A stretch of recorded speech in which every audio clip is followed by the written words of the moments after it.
people automatically assume he had to have done something. Because you hear how everybody would, you get this role in Hollywood, you had to have done something. So now all of a sudden, my podcast is moving up the ranks. What both you of do? them. So people automatically assume, man, look here. Man, I don't play like that. What's more important to you, credibility or going viral? A lot of times, Cam, I don't even know. I didn't know it was going to go viral. A lot of these clips that go viral. I don't think they could cancel Shannon Sharpe. You know why? He's too popular with everyday black people. Shannon Sharpe, Snow Bunny Shannon Sharpe, he has a podcast. And he interviewed Cat Williams, and Cat Williams exposed everybody. Shannon Sharpe played the whole interview. Before Shannon Sharpe interviewed Cat Williams, he interviewed Steve Harvey.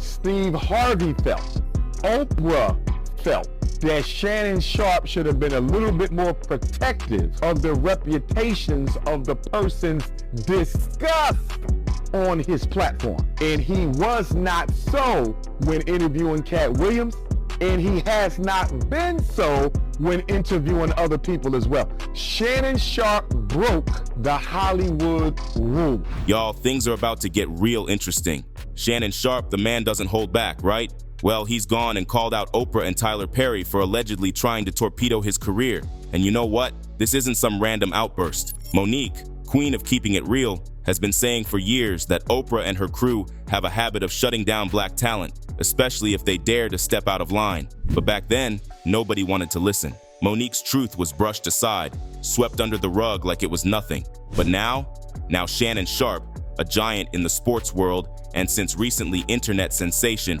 is echoing those same sentiments. Seems like they underestimated who they were dealing with. This is about to get messy, and you know we're here for every second of it. I'm telling you this, and I want somebody to send it to you. And I've been seeing it in the chat. Y'all know who I'm talking about. I don't know who you're talking about, but I'm with you. My name again, and I'm gonna release the DMs because you're lying. Yeah. You said I reached out to you to come on Club Shay Shay, and you a mofo lie. But wait, what really happened? Well, you see, Shannon Sharpe had this thing going, right?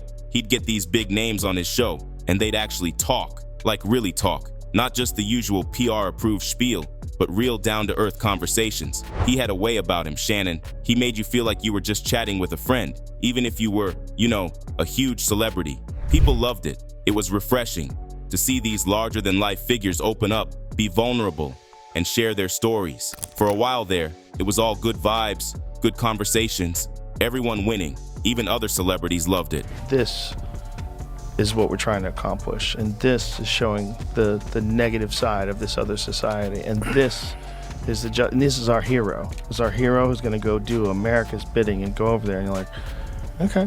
And those movies are successful, and so they continue this relationship, and you become a bit of a propaganda arm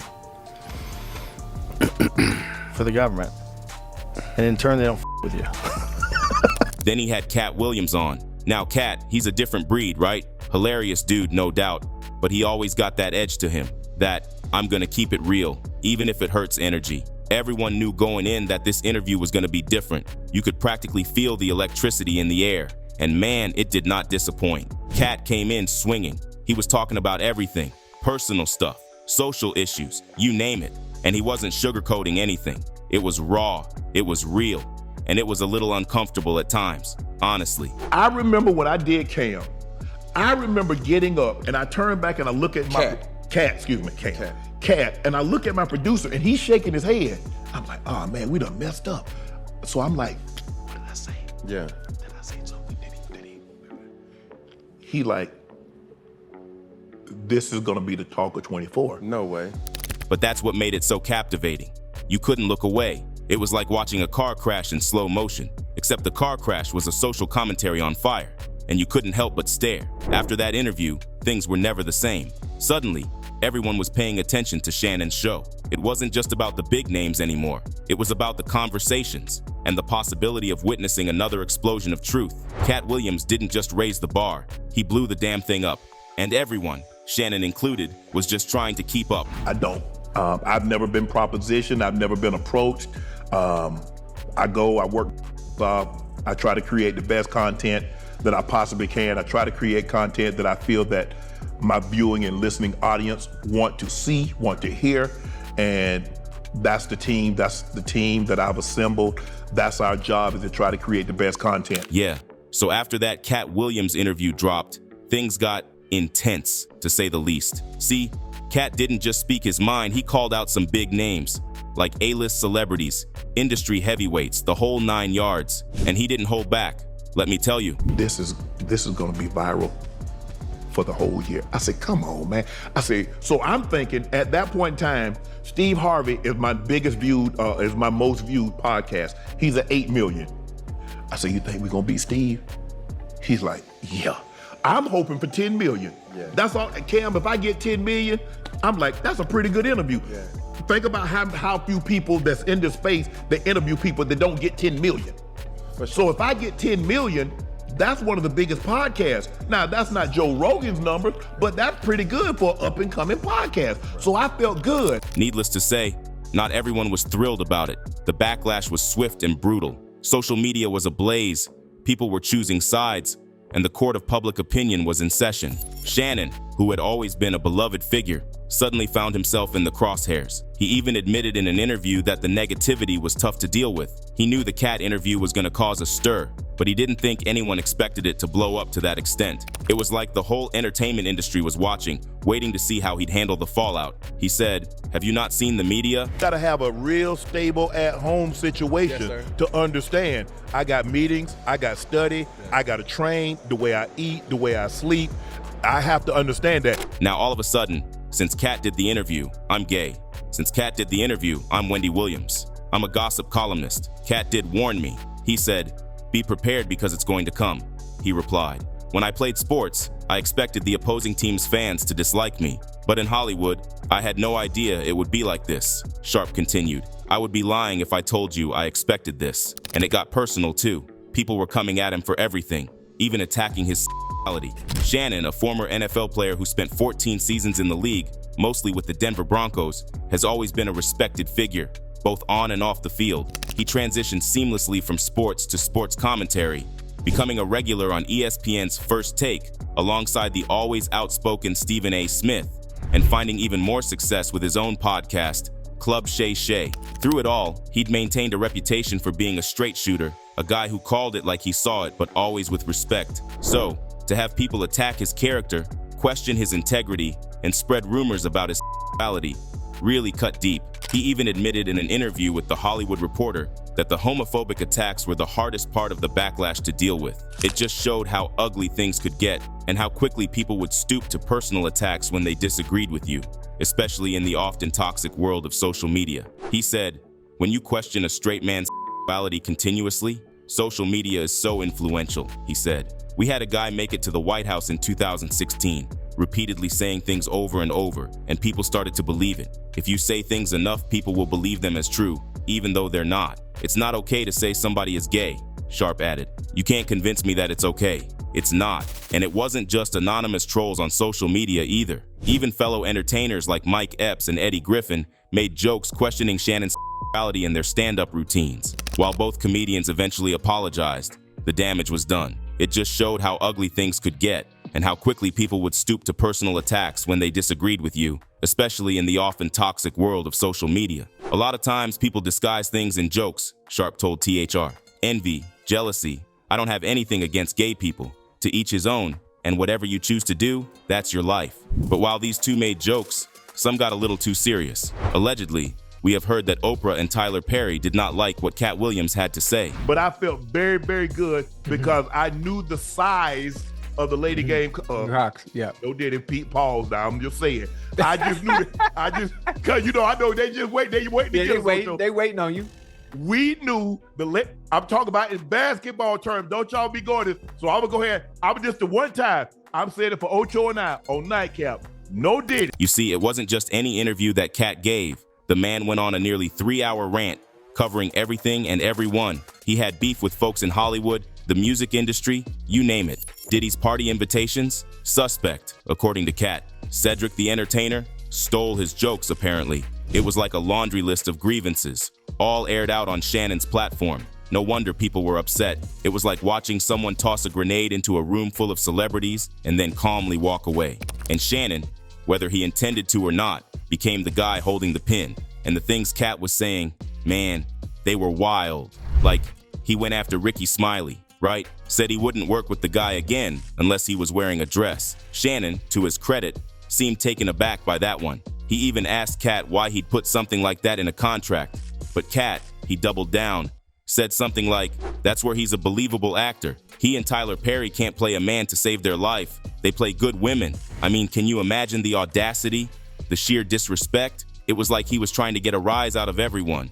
And sadly, it worked. About 2 hours and 20 minutes into this wild interview, Kat turned his attention to Tyler Perry, the mastermind behind the Medea franchise and countless other films and TV shows. Now, Tyler Perry is a powerhouse in the entertainment industry, known for creating opportunities for black actors and crew members. But Kat wasn't impressed. He went on this whole rant about how Tyler wasn't really putting anyone on, meaning he wasn't using his influence to make anyone else famous. He pointed out that most of the actors in Tyler Perry productions could walk through a mall without being recognized, implying that they weren't getting the same level of exposure or opportunities as Tyler himself. Then, Kat took it a step further, bringing up Tyler's sexuality. He basically challenged Tyler to put some other gay people on, implying that if Tyler was truly about uplifting the black community, he should be doing more to support black LGBTQ+ actors. He even accused Tyler of being a gatekeeper, someone who had the power to open doors for others but chose not to. It was a bold, controversial statement, and it added fuel to the already raging firestorm surrounding the interview. And then, just when you thought Kat couldn't push the envelope any further, he brought up Oprah. See, there had been these rumors swirling around for years about Oprah and Tyler Perry. Whispers about how they'd allegedly mistreated Monique, another incredibly talented black actress. Kat didn't shy away from the controversy. He dove right in. He implied that Tyler, knowing what Oprah had allegedly done, should be even more conscious of uplifting other black talents, especially those who had been marginalized or mistreated by the industry.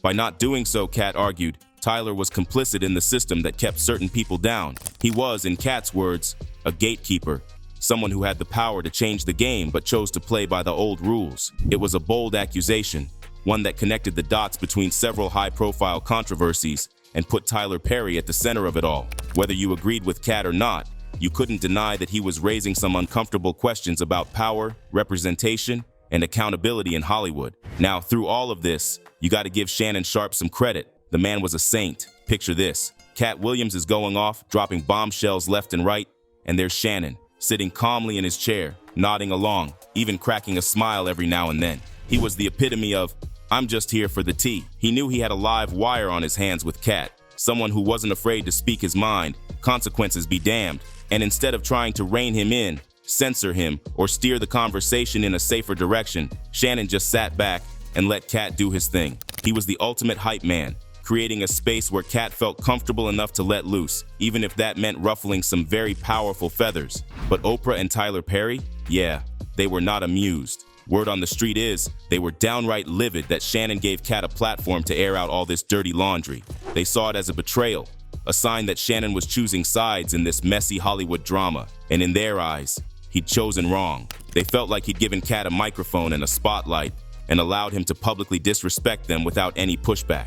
For Oprah, it was especially stinging. She'd built her career on being a voice for the voiceless, a champion of empowerment and positivity. To have someone on her supposed friend's platform accuse her of being a gatekeeper, of being complicit in holding others back, it cut deep. It challenged her carefully crafted image and put her on the defensive. Tyler Perry, too, was reportedly furious. He'd worked tirelessly to build his empire, creating opportunities for countless black actors and crew members along the way. To have his success minimized, his motives questioned, and his sexuality used as a weapon against him, it felt like a slap in the face. He'd always been fiercely protective of his image and his legacy, and this felt like a direct attack on both. The fallout from the interview was swift and severe. Rumors of feuds and behind-the-scenes drama spread like wildfire.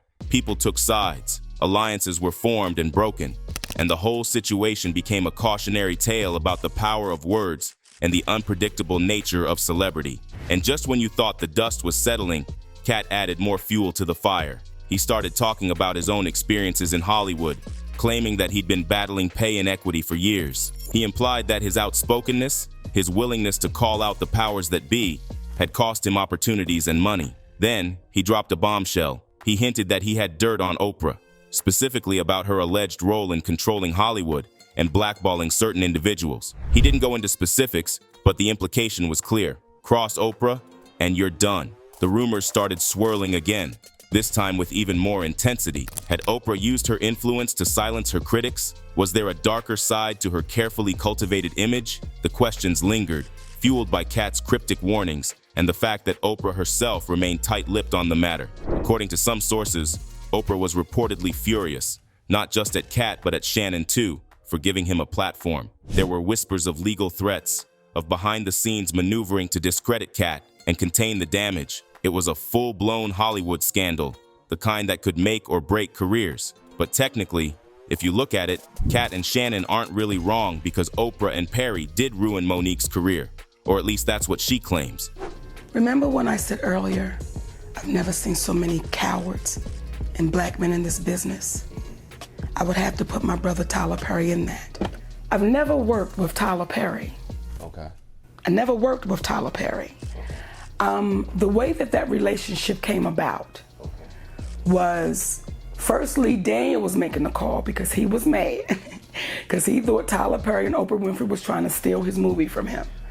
So those were the first phone calls I was getting, baby, and he was reading them for life, okay, calling them all things. For those of you who don't know, all of this chaos started with Oprah and Perry allegedly going after Monique. All right, let's rewind a bit and take a trip down memory lane to 2009. That's when the movie Precious hit the big screen. Now, this wasn't just any film. It was based on a true story and packed with powerful performances that left audiences spellbound. One of the standout performances came from Monique, who played the lead character's abusive mother, Mary Lee Johnston. It was a role that was miles away from her usual comedic gigs, but boy did she nail it. Her performance was so incredible that she bagged both a Golden Globe and an Academy Award the following year. But while Monique was basking in the glow of her wins, there was some serious drama brewing behind the scenes of Precious. You see, the producers of the film were none other than Oprah Winfrey, Lee Daniels, and Tyler Perry, some pretty big names in the industry. And things got a little tense when, ahead of awards season, Monique was asked to appear at the Cannes Film Festival in France to promote the film. Then, Tyler Perry and I had a conversation at the Hoodie Awards. At the time, it was called the Hoodie Awards, when they were trying to get me to go do all of this press internationally. And for those that don't know, who put on that Hoodie Award? Steve Harvey put on the Hoodie Awards in Vegas, right? So it just makes me smile the way this whole scene went down. So I'm beckoned to go into Tyler Perry's dressing room, right? I'm beckoned. So I go into Tyler Perry's dressing room, and there are about maybe 25 people on Tyler Perry's team. And he does this. Like that. Okay. And everyone leaves. Well, I have my security with me. And I looked at my security and like, you don't work for Tyler Perry. So my security stayed in the room. So Tyler Perry says to me, listen, you may really want to consider promoting this film, because if you get nominated for an Oscar award, your next film is $3 to $5 million. And if you win it, your next film is $6 to $8 million. I said, Tyler, who you talking to? I'm a black woman. Where do they pay those type of salaries, brother? I said, what I cannot do, Tyler, is work for free. I've done what I was supposed to do. I cannot go overseas and do this for free, Tyler. So then he goes on about his spiel, you know. I said, well, listen, you can write me the check for me to go overseas. I don't care where the money comes from, but I'm not gonna do it for free. He says, well, I don't believe in giving money away for free. I said, I don't believe in working for free, so we on the same page. I said, Oprah, I'm doing a talk show. I'm doing a comedy tour. I have a husband and I have babies. I have a little bit of downtime and I'm going to take advantage of it. So I'm not going anywhere because I'm not obligated to go anywhere. I've done my part, she told The Hollywood Reporter. But here's where things took a turn. Monique claims that not long after the Cannes incident, she was blackballed from the industry. She was labeled as difficult to work with, and she believes this seriously damaged her career. And even now, years later, Monique is still demanding justice. She wants a public apology from Oprah and Tyler Perry. Now, you might be wondering why. Well, here's the tea. While Monique says that Lee Daniels has since offered her a public apology for his part in the downfall of her career, she claims that Oprah and Tyler Perry haven't done the same. According to her, they've remained silent, refusing to acknowledge their part in the whole drama. So yeah, Monique isn't just asking for an apology, she's demanding accountability. It's like she's standing up and saying, I won't be silenced, I won't be pushed aside. And honestly, we're not surprised because Mo is known to speak her mind. Now let's talk about the tension between Oprah and Monique. Apparently things got even worse after Oprah invited Monique's family on her talk show. They were there to discuss the abuse Monique suffered during her childhood, a deeply personal topic that was aired out for everyone to see. Monique wasn't too thrilled about this. It felt like a private matter was being turned into a public spectacle, adding fuel to the fire of their ongoing feud. More on this ahead.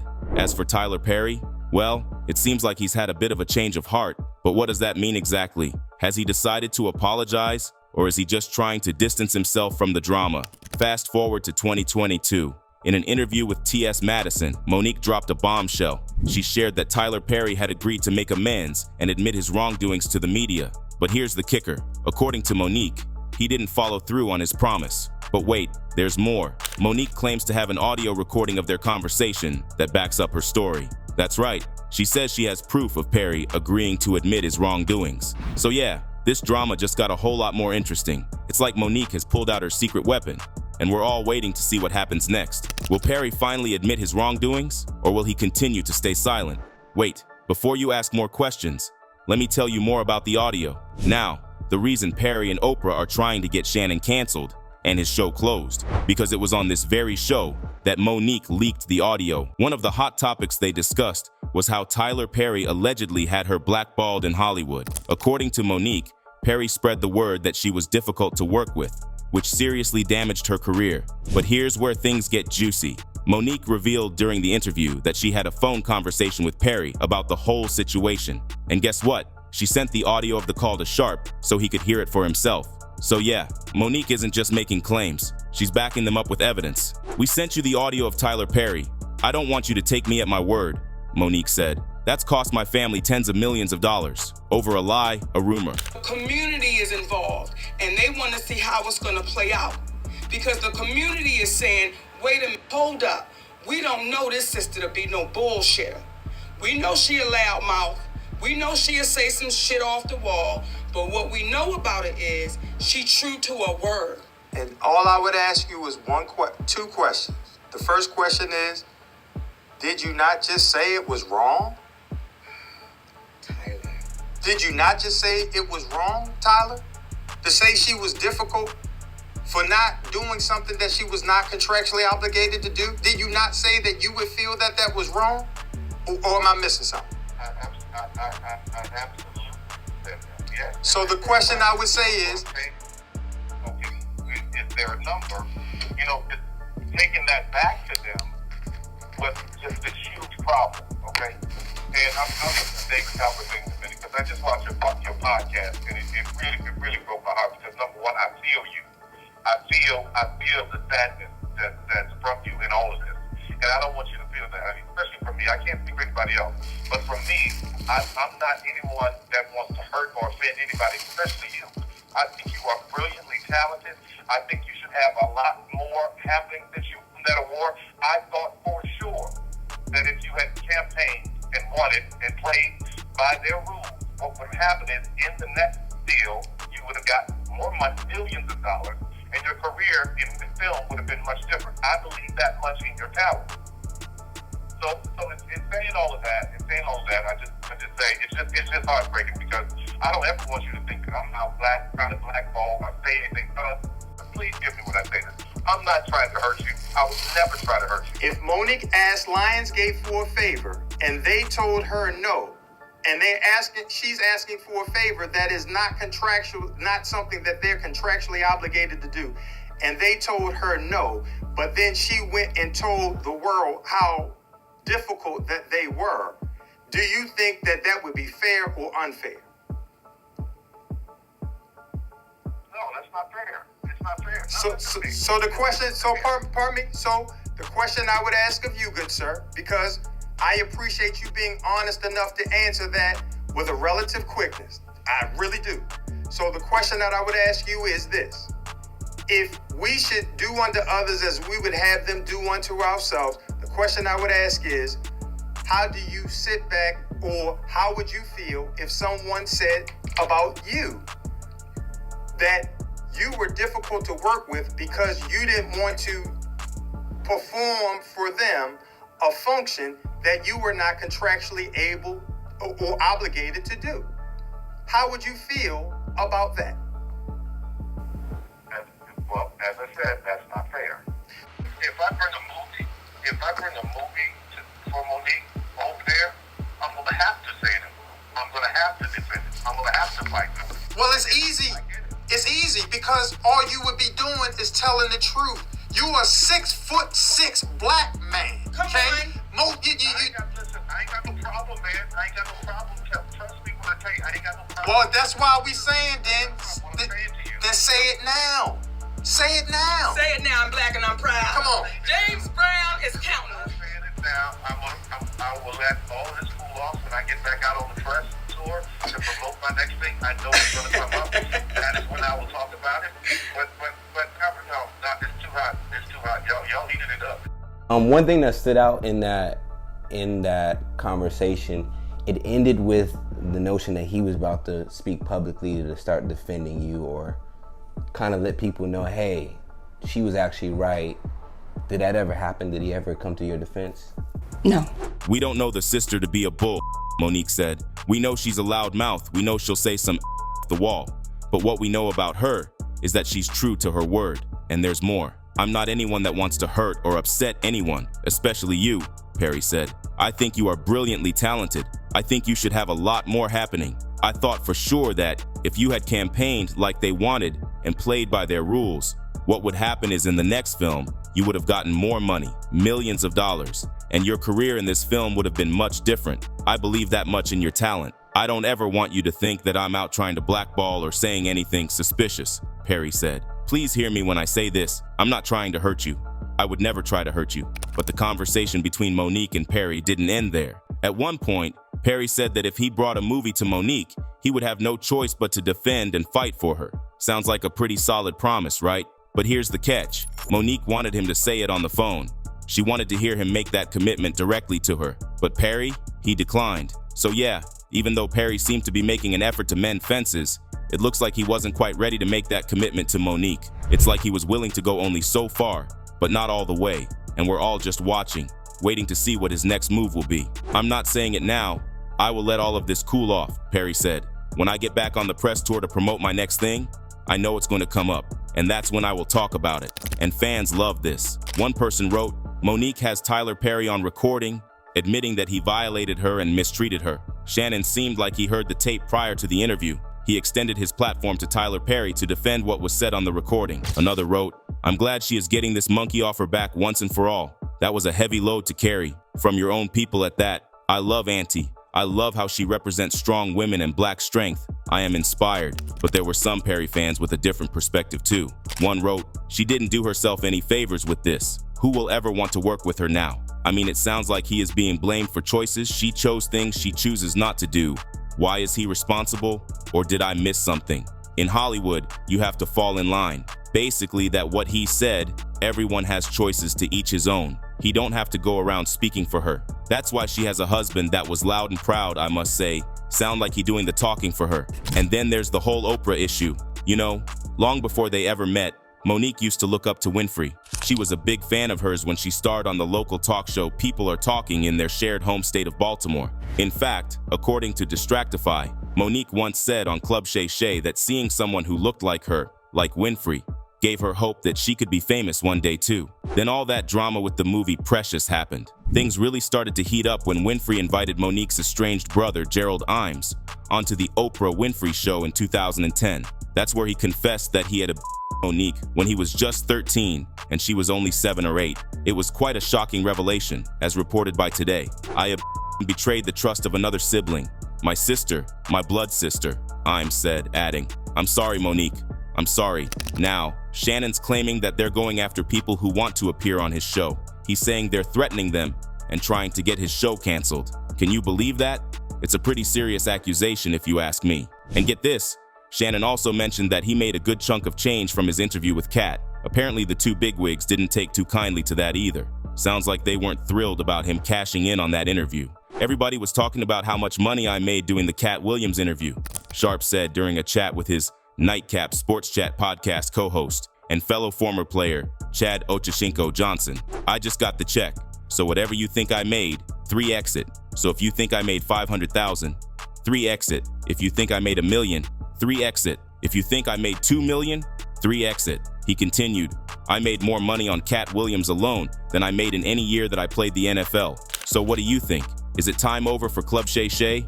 Comment down below and let us know. And if you like this video, hit that subscribe button to never miss out on any new videos. Until then, fam, keep it real.